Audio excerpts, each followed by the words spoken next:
Salutations, Globehead Metasheeple. We're on Metasheep Slaughterhouse. I'm your host, Dr. Cancer MD, here with another filthy, revolting, diabolical concoction of cancer that I've birthed from the depths of my perverted brain. Today I have Horus Stun. We're going to show you how to floodgate out the Metasheeple and prove that the Earth is flat with all the floodgates you can find.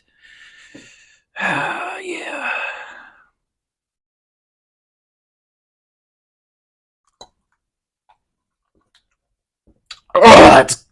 That's good. That's delicious. Oh man, I want some more of that action. Ugh. Oh god. Sorry guys. Anyways, let's get started. We got triple copies of Imseti. This card obviously is the centerpiece of the deck. You discard itself and another card to draw a card and search for King Sarcophagus. However, in this deck, the other effect comes up a lot too. On field, if your opponent makes one of your cards leave the field, you get to non-target send a card they control to the graveyard. So it's basically Dingirsu. A lot of people don't really pay attention to that effect because it doesn't really come up in non-pure builds. Same goes with these cards, the Horus monsters. I got one Happy, one Duamatef, one Kebenesef, or however the heck you pronounce it, and one Horus the Black Flame Deity. So when people play Horus, they usually play it as an engine in other decks, so they're just linking these off or exceeding these off, so they don't really know what their effects are.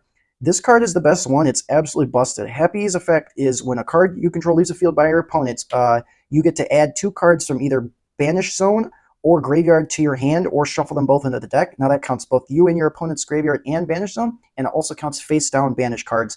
So the reason this card is absolutely crazy is if you play, let's say, Desires or something, and you banish, a Nib, a Veiler, whatever, and your opponent makes one of your cards leave the field, you can just grab a Nib and a Veiler straight from your Banish Zone face down to your hand and use them against your opponent. So this one's incredibly good. It combines very well with Desires, which we do play. Probably the best one. This one's a very close second. This one, if your opponent makes a card you control leave the field, you get to draw cards up the number of different named monsters in your main monster zone, not just Horus monsters. So this card, if you have all your Horus monsters and then like Fenrir on the board or something, you are drawing 5 cards if your opponent plays into it. This one is the worst one. It has an effect when your opponent plays into it, makes a card you control leave the field. It makes all of your Horus monsters untargetable by attacks and card effects. It's not the best effect because it doesn't plus you in card advantage, but it's still pretty good and it's still pretty annoying to deal with. These two, however, are absolutely insane. When your opponent plays into your board, they make a card you control leave the field, you just go chain link 1, add 2 from Banish Zone back to your hand, chain link 2 to draw 4 or 5 cards, chain link 3 to Dingirsu them, and then chain link 4, all your stuff becomes protected for the turn. So people don't realize this. Like I played against my friend the other day, and I just made a board of the Horus monsters by themselves and passed. And he was like, oh, that's it? And I proceeded to win the game because the moment he triggered them, I went plus like 9. Added 2 cards to my hand, drew 5 cards. I went plus 7, not to mention sending one of his cards. So these cards have insane effects. And, oh yeah, I need to talk about Black Flame Deity. So this one's different from the others. This is one that you're not really summoning. This one is like Golden Lord in your hand, if you guys remember Eldritch. This one's good for the grind game just as a one-of. The effect is you can send a card you control or in your hand to the graveyard, reveal this card in your hand, and then non-targeting send a card on the field to the graveyard. So this helps you in grind games. It helps you get over stuff. It's just another Dingirsu type effect that the deck can do. It has another effect where if your opponent makes one of your cards leave the field, you can summon it and then Zeus the board, but that to me has never come up. I usually just use it for the other effect. Then for some non-engine, we got triple Fenrir. I haven't seen a lot of pure lists running Fenrir, which is wild because Fenrir is obviously an insane card. I've rattled on and on about how good Fenrir is. In this deck, it provides an interruption going first, interruption going second. It provides free discard fodder for King Sark, and it also is an extra body on your board so you can draw another card off of Duamatef. So definitely like Fenrir in here. It's absolutely free. Then hand traps. A lot of people aren't playing hand traps in here because, I don't know, they think the deck can't go second, or they think that they don't want to discard the hand traps off King Sark. I don't know what your reasoning is, but you can definitely play hand traps in here. I play 15 of them, and I've been doing just fine. So triple Ash, triple Droll. A lot of people say this card's bad. It's absolutely not bad. People say, like, oh, you need to combine it with another hand trap for it to be good. But you could say that about literally every hand trap. Ash by itself is generally not ending the entire turn. You need to combine it with an Imperm, Nib, whatever. Same with Nib, same with Veiler. Like, no one hand trap is ending your opponent's turn unless they drew poorly. But Droll is just like any of those hand traps. You combine it with another one, and it ends the turn. I still think it's very good, even though it is a neg and card advantage. If you're not getting Mana Diem full comboed, or Dark World full comboed, or Snake Eyes is making half the combo if you hit him with another hand trap, it's worth running Droll. And then Nib in the main deck is crazy right now. I don't see many decks respecting it. It's just so good. And then triple Valor. Valor's just more copies of Imperm, which I also play. So 15 hand traps. Don't think that you can't play hand traps in pure Horus. You absolutely can, and they're very good. Especially since you can draw them off Dumatef or add them from your Banish Zone or Graveyard to your hand, either if you discarded them or banished them off Desires. Yeah, hand traps are super good in this deck. Triple Nibiru, or not Nibiru, triple Pot of Desires. I've seen people running Trade-In, and I think that card, my hot take is I think that card is absolute garbage.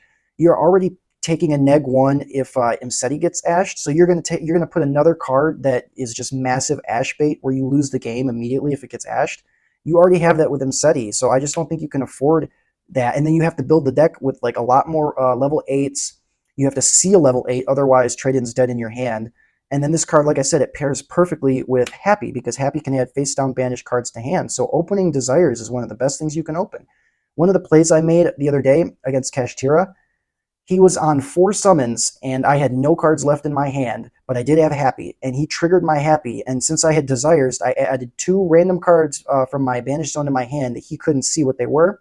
I decided one of them was going to be Nibiru, because if he made one more summon, I was going to win the game. I took a gamble. It was a very risky play, I admit it.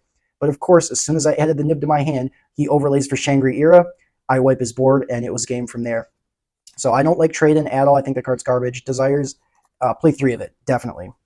1 Called By. This is here to make sure Imseti resolves and hit Princess out of the graveyard, hit Labyrinth Furniture. Called By is insane. 1 Terraforming and triple copies of the Field Spell. The Field Spell is both good and bad at the same time, but it's a starter, and this deck is very low on starters, so you need to play it. So not only does it add any Horus monster to your hand, you also unfortunately have to place a card from your hand on the bottom of the deck. That does kind of suck, especially since you already have to discard with Imseti. And then it has another effect where if you activate Horus the Black Flame Deity's effect, if you'll remember, that's the one that's like Dingirsu from your hand, you get to draw cards. So it replaces the value of that, and that effect does come up.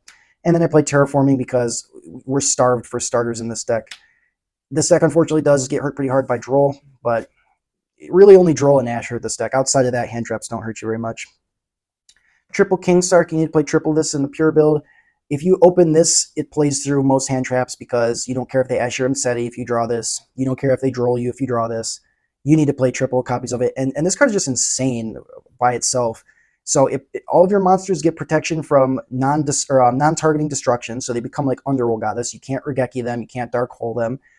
And then also you can Foolish Burial 4 times per turn if you discard for each time, which is nuts. 4 Foolish Burials is crazy. And then the other effect that everybody forgets about is when your Horus monster battles, you can, at the start of the damage step, non-targeting send the monster it's battling to the graveyard. So this deck has so many different non-targeting send effects that it has a really good matchup against stuff like Unchained. Fire King can be a good matchup depending, and Yubel especially. Anything where destruction would trigger them, you have 4 different effects that can non-targeting send them. Imseti is 1, King Sark is 2, Horus the Black Flame Deity is 3, and spoiler alert, speaking of Dingirsu, Dingirsu is 4 in the extra deck. So, King Sark, insane card. Then I got triple copies of Imperm, 15 hand traps in the main deck. It's a very small engine and a very large amount of non-engine, and it works pretty well. So it is a stun deck, so of course we got triple Skill Drain, and then the 1 TC Boo. You can play under this because all your monsters are different types, and you can play under this because they're all big beat sticks, and King Sark will send anything that gets to higher attack than your monsters. The great thing about this deck, so Runic Stun is good as a stun deck because you can protect your Floodgates with cards like Hugin to stop Duster, whatever. This deck, it's not that you can protect your Floodgates, it's that you highly punish your opponent for outing them. If your opponent outs this skill drain while you have all the Horus monsters up, you're going like +8. You're, adding, drawing, sending. Yeah, it's naturally a very good stun deck. These are the only Floodgates you need in the main deck. I don't play Light and Darkness Dragon. I don't think that card is very good. It requires too much setup. You're better off in this deck. The best thing you can do for your end board is just leave all the Horus monsters on the field. Taking them off the field is how you play this deck wrong, in my opinion. Light and Darkness Dragon, fine, it's a good card, but I would much rather have all my Horus monsters on the field and not add bricks to my deck, and you don't need any setup for that. With Light and Darkness Dragon, you need 2 tributes, and to me, it's just not worth it. For the extra deck, 1 copy of Little Knight. This card's very, very good in here. You can make an Xyz and then get an extra free banish off this and then leave this up for a free disruption. You don't need to play this card, though. You can make it a little bit more budget, obviously, but I like to play it because I have it. I haven't seen this package at all in Pure Horus. It's Dark Selene Access Code. So Imseti is what makes this package possible because it's a Dark and it's a Spellcaster. So You can summon this, and then summon it back off this, and they make access code. For some reason, this package keeps coming up whenever I play Centurion. I don't know why Centurion specifically, but yeah, I haven't seen anybody running this package in here, and Imseti makes it free. Stay in line, Chris Hansen. I put one Underworld Goddess in here because Pearly is floating around, Raid Raptor's floating around. If your opponent lets you put the bodies on field, you can link them all for this. Just don't want to lose to towers because otherwise I don't really have any outs to it. Then I'm testing out one Photon Lord. Thank God this card's cheap now. It's just a free monster negate. It's going to come up in certain scenarios. The way I play this deck, like I said, I would not make any of these cards turn 1, unless, with one exception, which I'll get to in a second. Turn 1, my end board is just leaving the Horus monsters themselves on the board with hand traps and floodgates. So, one copy Dingirsu. This is one of the best cards in the extra deck. The send is amazing. The protection is amazing. Getting around all kinds of destruction and targeting protection is what makes this card so nice. I find myself going to this card very, very frequently. Then this card, Infection Buzz King, it's like worse Dingirsu to me. In some ways it's better because it's an extra deck rip, but there's like no deck in the meta that's losing to a single rip out of the extra deck. So that effect, while good, isn't incredible. It also can attach material from your opponent's graveyard to it on your standby phase, which is nice, but it hasn't come up for me. And it's a pop of any card, but it does target and it does destroy. Although if you pop a monster, you can burn them for half of its attack. So this card, to me, most situations when I make this card, I could have made Dingirsu. There's very few situations where this card's like monumentally better than Dingirsu. But I'm leaving it in here because I just want to continue testing it out. In certain situations, it is better. Now this card, this is the best new rank 8 in the game. Garunix, the Fire King bird. This card is a Dark Hole on summon, hits all monsters on the board except itself, and then it's also an MST when you detach material from it.